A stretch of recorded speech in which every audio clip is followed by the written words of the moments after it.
वही उसको बल देगा।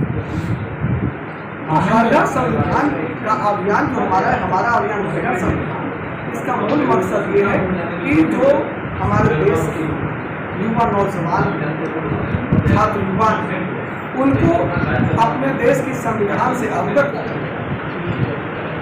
बातों से हम बताएं। एकता, अखंडता और संप्रभुता को कायम करने के लिए, बनाए रखने के लिए प्रयत्नशील रहेंगे।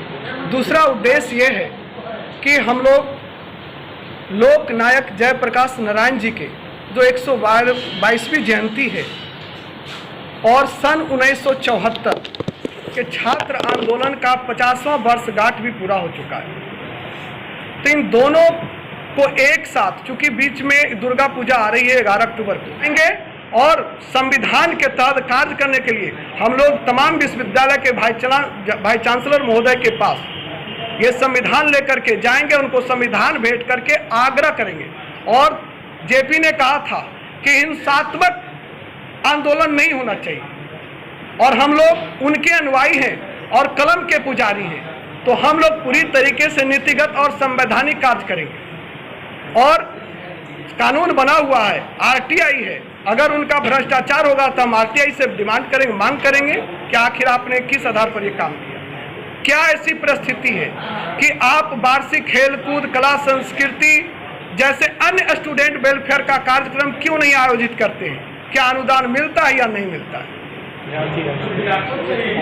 और आप अगर मेरे समाचार से साक्षरता दर में अप्रत्याशित बढ़ोतरी हुई है और उस साक्षर युवाओं की, बेरोजगार युवाओं की संख्या अप्रत्याशित रूप से बढ़ रही है और यहाँ पर डोमिसाइल नीति लागू नहीं है, तो डोमिसाइल नीति ना लागू नहीं है तो छात्र युवाओं की हकमारी तो हो रही है ना।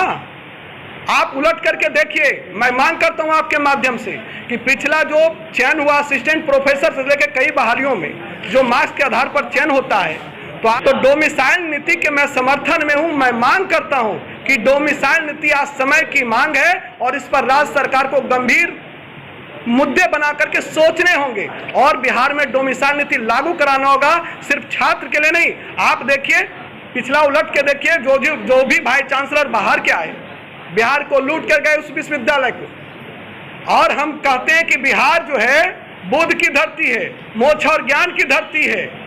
नालंदा विश्वविद्यालय जैसे विश्वविद्यालयों को हम लोग वहां पर बात में रखते हैं कि यहाँ शिक्षा का एक बड़ा माहौल है, तो क्या 14-15 करोड़ की आबादी में 12 से 14 ऐसे विद्वान प्रखर नहीं मिलते जो विश्वविद्यालय चला सकते हैं? उनको भाई चांसलर नहीं बनाया जा सकता है? आप उलट के देखिए।